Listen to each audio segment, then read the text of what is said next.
उस दिन से अनुच्छेद 370 के सभी खंड लागू नहीं होंगे। धारा 370 बीजेपी के एजेंडे में शुरू से ही शामिल था। 370 के विरोध में ही डॉक्टर श्यामा प्रसाद मुखर्जी नेहरू के मंत्रिमंडल से अलग हुए थे। फिर जब जनसंघ बना और फिर जब बीजेपी बनी, तब भी 370 हटाना पार्टी की प्रमुखताओं में शामिल था।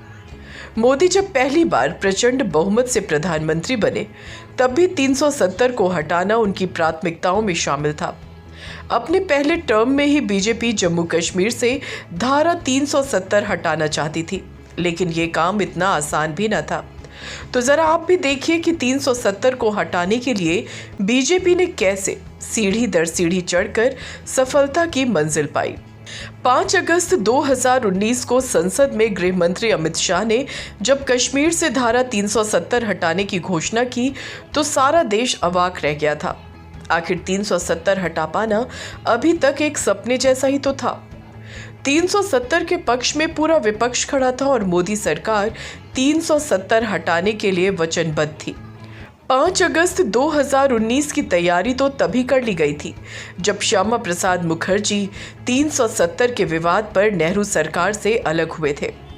1980 में पार्टी के गठन के बाद से 370 हटाना बीजेपी की प्रमुखताओं में शामिल था।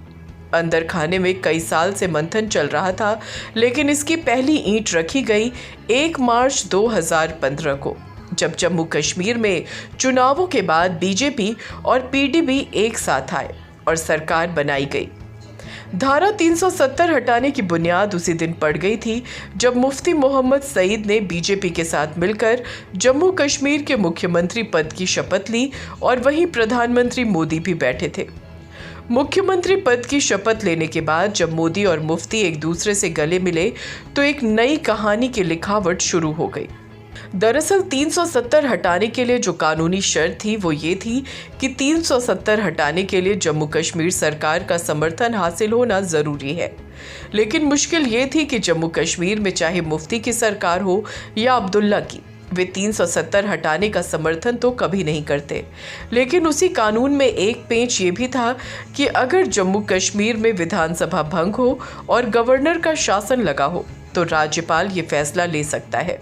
बस बीजेपी ने इसी नुक्ते को पकड़ा था। मोदी के इशारे पर बीजेपी ने जम्मू कश्मीर में मुफ्ती के साथ मिलकर जो सरकार बनाई थी, उसका मकसद दरअसल सरकार गिराना था।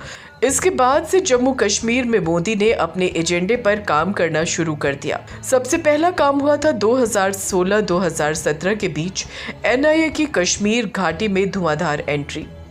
एनआईए ने कश्मीरी अलगाववादियों और आतंकी समर्थकों के फंडिंग के स्रोतों पर प्रहार किया और साथ ही दशकों से कश्मीर में चल रहे हवाला पर चोट करनी शुरू की। आतंकियों के खिलाफ एक्शन लेने के लिए सेना और पैरामिलिट्री फोर्सेस को खुली छूट दे दी गई थी। लेकिन इसी बीच 7 जनवरी 2016 को मुफ्ती सईद की मौत हो गई और सूबे में गवर्नर का शासन लग गया। बीजेपी को अपना सपना टूटता हुआ नजर आया, लेकिन मोदी ने फिर राजनीतिक सूझबूझ का परिचय दिया और मुफ्ती सईद की बेटी महबूबा मुफ्ती के साथ मिलकर सरकार बना ली। 4 अप्रैल 2016 को महबूबा ने जम्मू कश्मीर की नई मुख्यमंत्री की शपथ ली। असली खेल 20 जून 2018 को हुआ, जब 2.25 साल पुरानी बीजेपी पीडीपी की सरकार गिर गई और गवर्नर वोहरा ने राज्य में राज्यपाल शासन लगाने की घोषणा कर दी। राजनीति को जानने वाले इस फैसले से अवाक रह गए, लेकिन मोदी को जानने वाले समझ गए कि अब अगले चरण की तैयारी है। सूबे में राज्यपाल शासन लगते ही मोदी ने राज्य के प्रमुख पदों पर विश्वास पात्र नियुक्तियां कर दी। बीवीआर सुब्रमण्यम को चीफ सेक्रेटरी बना दिया गया।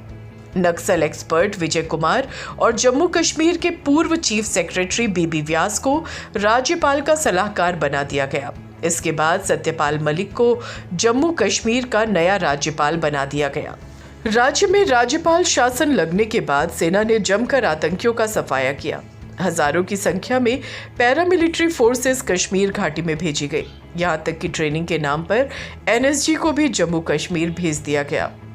मोदी के इशारे पर कश्मीर में बड़ी तैयारी चल रही थी। मोदी चाहते थे कि 2019 के चुनाव से पहले 370 हटाने का फैसला कर लिया जाए, लेकिन उससे ठीक पहले 14 फरवरी को पुलवामा हमला हो गया और पूरा सीन ही बदल गया। बालाकोट के बाद बदली हुई स्थिति में सरकार ने इस ड्राफ्ट को वहीं रोकने का मन बनाया और चुनावों में बेहतर सीट जीतने के बाद इस मुद्दे पर कोई एक्शन लेने का फैसला किया।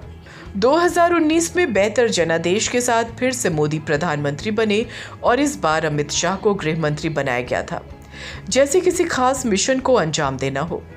2019 के आम चुनाव में प्रचंड जीत के बाद मोदी ने 30 मई 2019 को प्रधानमंत्री पद की दूसरी बार शपथ ली और शपथ लेते ही मिशन 370 की तैयारियों में जुट गए। 1 महीने से भी कम समय में मोदी ने 5 टीमों का गठन किया। इन 5 टीमों का मकसद एक ही था, कश्मीर से धारा 370 को हटाना। पहली टीम थी प्रधानमंत्री, गृह मंत्री और रक्षा मंत्री की। प्रधानमंत्री नरेंद्र मोदी इस टीम के कप्तान थे। रक्षा मंत्री राजनाथ सिंह और अमित शाह इस टीम के खास मेंबर थे। इस टीम में जो भी निर्णय होते थे उसके बारे में बस इन तीनों को ही पता होता था। दूसरी पॉलिटिकल टीम बनाई गई। पीयूष गोयल, धर्मेंद्र प्रधान, भूपेंद्र यादव, प्रहलाद जोशी, जितेंद्र कुमार और हेमंत बिस्वा शर्मा इस टीम का हिस्सा थे। इस टीम का काम था विपक्ष को साधना और राज्यसभा में बहुमत हासिल करवाना, क्योंकि राज्यसभा में बीजेपी गठबंधन के पास बहुमत नहीं था। तीसरी थी एग्जीक्यूटिव टीम यानी कार्यकारिणी टीम। इस टीम में अजीत डोभाल, रॉ चीफ समंत गोयल, आईबी के director Arvind Kumar, home secretary Rajiv Gauba, Jammu Kashmir के एडिशनल सेक्रेटरी ज्ञानेश कुमार शामिल थे। इस टीम का काम था कानून में बदलाव करना और जम्मू कश्मीर में संभावित विद्रोह को साधना, लॉ एंड ऑर्डर की व्यवस्था करना और पाकिस्तान की तरफ से होने वाले किसी कदम को रोकना। चौथी टीम थी लीगल टीम। इस टीम में solicitor general Tushar Mehta, attorney general Venugopal, law and justice secretary Alok Srivastava और एडिशनल सेक्रेटरी आर.एस. वर्मा थे। इसके अलावा मंत्री रविशंकर प्रसाद इस टीम के कानूनी सलाहकार थे। इस टीम का काम था कानूनी रूप से मजबूत ड्राफ्ट बनाना ताकि इसे सुप्रीम कोर्ट द्वारा भी हटाया ना जा सके। पांचवी टीम थी विदेश मंत्रालय की, जिसमें विदेश मंत्री जयशंकर और विदेश राज्य मंत्री मुरलीधरन थे। इनका काम था दुनिया को इस बदलाव के बारे में बताना, भारत का पक्ष रखना और किसी भी तरह के कूटनीतिक हमले को रोकना। संडे 4 अगस्त की रात को सारी प्रक्रियाओं को पूरा कर लिया गया और फोन पर प्रधानमंत्री अमित शाह और अजीत डोभाल की बात हुई और अगले दिन सुबह सीसीएस की मीटिंग के बाद इस बिल को राज्यसभा में पेश करने की सहमति बनी। टीम नंबर 2 ने बता दिया था कि राज्यसभा में बहुमत का इंतजाम कर लिया गया है। 4 अगस्त की रात विदेश मंत्रालय के लिए भी कठिन थी। पूरी रात ड्राफ्ट पर काम हुआ।